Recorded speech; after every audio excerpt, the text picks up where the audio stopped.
Hello, it is Throwback Thursday, 3/3/22. Steve Sipress here with the end of a spectacular sunset here. I just missed the brilliant colors for you, the purple and orange and gold, just catching the end. Whenever there's clouds in the sky, which is a rarity here in the Phoenix, Scottsdale area, the reflections off of those clouds make for some spectacular sunsets up here in the mountains. It was another beautiful one today. Wish you were here. So, man, I just saw how the Major League Baseball lockout, the billionaire owners are locking out the millionaire players. This is the battle between the billionaires and the millionaires. And yet, every day, people are affected by it. And so fans want to watch the games, and ooh, what are you doing? Can't we just play? Well, look, it's millionaires and billionaires fighting. That's a pretty high-powered fight that's been going on for months, and not really an end in sight because they just missed the deadline that was set. The threat that, hey, if we don't reach an agreement by the end of the month of February, Major League Baseball threatened, we're going to have to start canceling games in the regular season. Those games will not be made up. Therefore, the players will not be paid for those games. How'd that work out for you, Major League Baseball? These are millionaires. They miss 1 week of pay. That's almost like we'll do some weak economic sanctions, and that'll deter Putin from going in and committing war crimes in Ukraine. Like, how'd that work out? So how are you going to threaten millionaires with missing a few games worth of pay? Come on now. Get the hang of this thing, will you? Here on Throwback Thursday, the reason I talk about it today is it brings back bitter memories for me going back about 30 years. I think it was 1991, if I'm correct, that there was a lockout in baseball. That at the time, I happened to have built and was running the world's largest fantasy sports game company that I built from scratch. I started it as a hobby, turned it into a business, built it into the largest in the world in the industry, fledgling industry back then. Right now, I think it's a multiple, many billion times industry. However, that lockout, man, it cost me a lot of money because, not to get into the weeds, but when you run a fantasy baseball business, fantasy sports business, all the money comes in right before the season. That's when people are signing up and drafting their teams. And so all the money for football would come in every August. All the money for hockey would come in September. For basketball, it would come in October. And then there'd be no money coming in until March, when it would all come in for baseball. So somehow limped through the winter, bare bones, all the expenses going out and all the salaries and all the expenses of running a business, waiting, anticipating for that big payday in March, right before the baseball season, and then there'd be no cash coming in again until August. So from August till, October until August, there was only one few week period in March where needed a lot of money coming in. And with the baseball lockout, nothing was coming in. So everyone was doing what they're doing now. Gee, I wonder how much of the season will be missed. I wonder if it will be played at all. People were like, you know what? And then fans were angry. My clients were angry, not at me. They were angry at Major League Baseball, at the billionaires, and they weren't all millionaires back then, but it was, the players and the owners, and they were mad at them and saying, that's it. I won't never watch a game again. And then, of course, once they settle their disputes and they start playing about a week into the season, they're like, of course I'll watch again. But then it's too late for them to draft a team. The season's already started. They're not sending me money. So long story short, or maybe it's a long story already, but man, no money coming in. And then finally the lockout was settled like in early April. And I think they even missed a week of the season or something, or it was right before the season. Back then, there was no internet, and so everything was done through mail order. And I reprinted all of my brochures and mailed them out to my list again at a cost of multiple tens of thousands of dollars. And all my ads that have been running in March, that's more tens of thousands of dollars out the window, nobody responding. I had to place them way in advance, and then nobody was responding again. There were talks, the whole season might be canceled. Who the heck's going to send in money to play a game when the whole season may be canceled? Now, a lot of this, now that I think about it, is kind of solved today by the immediacy of the internet, that as soon as a decision's made, people can, you know, go click online and put in their credit card and make a purchase. But back then with mail order, people had to mail things in. It takes a week. I had to mail back the draft results. It takes a few days there. So they had to get things going. And with this lockout, just like messed me up. So lost well over six figures, which at that time meant something in that business. Never recovered. The lesson learned is, in the beginning, I blamed the lockout. I was like, wow, because my business went under soon after, a few months later. And I was like, I had to start laying people off. Worst feeling, I don't know, for me as a business owner, I don't know if it is for you, for all business owners, but the worst feeling in the world is having to lay off your workers. People, good workers, good guys, everyone's working hard, doing the right thing, and yet you got to let them go just because overall business isn't doing well. Whether it's during the lockdown, crushed by anti-science, authoritarian, arbitrary regulations and rules, by the authoritarian rulers who love government and love rules, and the people that vote for them who love and trust government and love more rules and regulations, just crushed businesses. Well, that was what happened to me. I just read an article yesterday, a little off tangent here, but before we moved down here to the Scottsdale, Phoenix area, we spent about 16 years living up in the Chicagoland area, and I read an article that said 1/3 of the steakhouses in Chicago never going to reopen.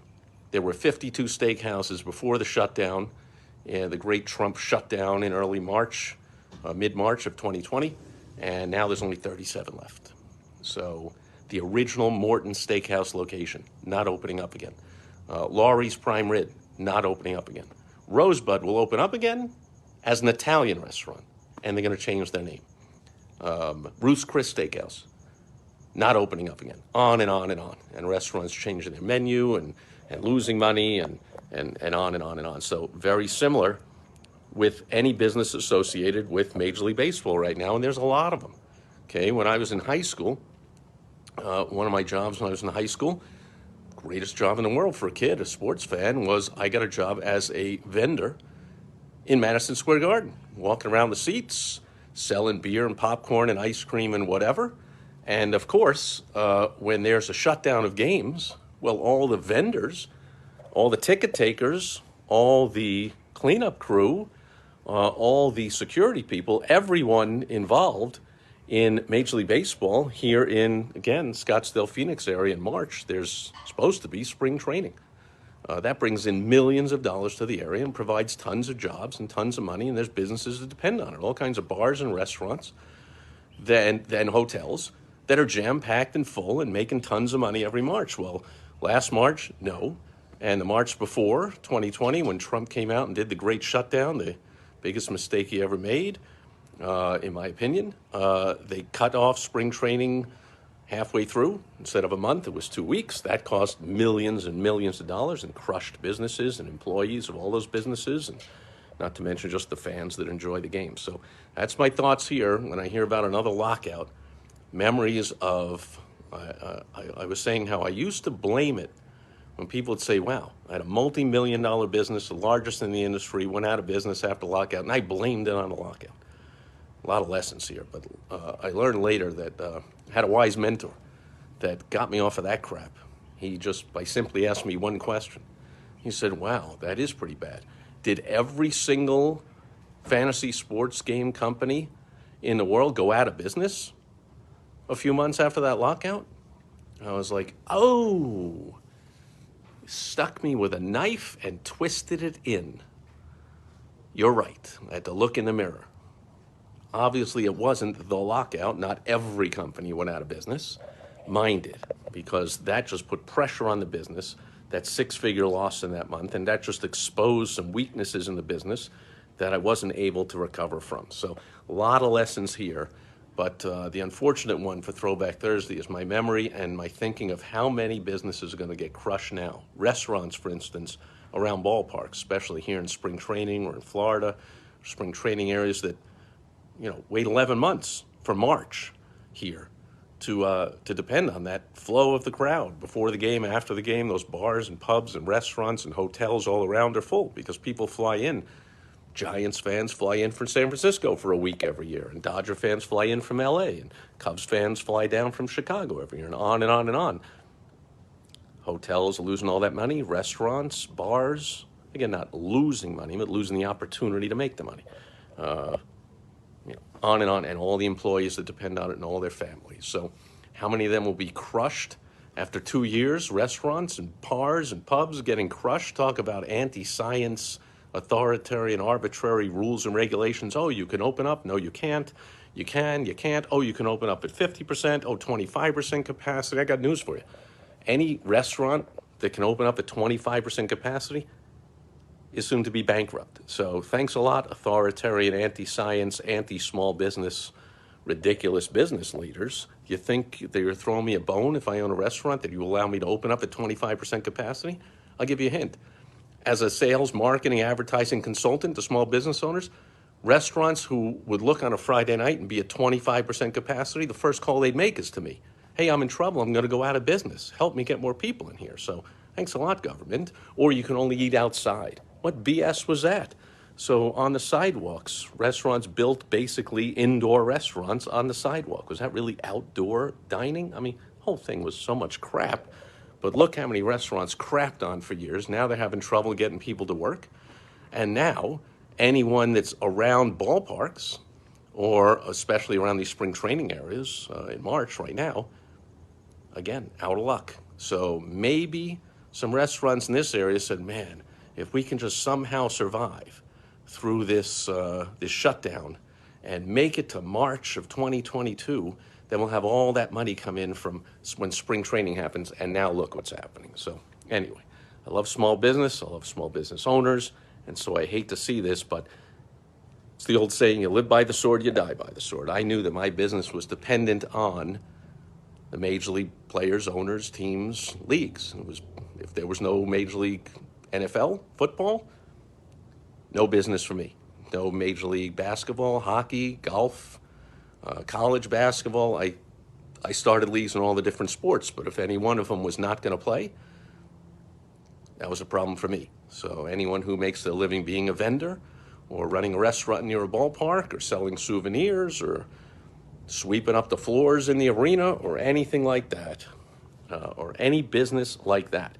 So convention halls, 2 years of being shut down. So restaurants and hotels around convention places were shut down by that, on and on and on. The rippling effect, which is why I say that shutdown was the biggest mistake Trump ever made. He got bamboozled by Fraudchi and the rest and just made a really bad decision that is still having rippling negative effects for small business owners. So, and now this baseball strike is not helping a whole bunch of them that depend on this. So anyway, that's end of rant. That's my memories when you say another baseball lockout. I remember when I allowed that to be the straw that kind of exposed, I'd say that broke the camel's back, but things seemed fine at that point, but there were some cracks in my business that exposed. Soon the business gone. All things happen for a reason, though, so that door closed, others opened. However, not a great memory when you say Major League Baseball lockout. We'll see if it ends. We'll see when it ends. I guess it will end at some point. We'll see when that is and how much damage is done. And that'll do it for Throwback Thursday. Thanks, everyone, for being here live. Now the sun is clearly set and the sky is fairly dark. And so that is the cue, and I see some light on my face. What is going on? That'll do it. Normally the light is simply shining off my shiny dome at the top of my head. I'll be back with you again tomorrow on Foundation Friday. Catch you then. Over and out. Bye-bye.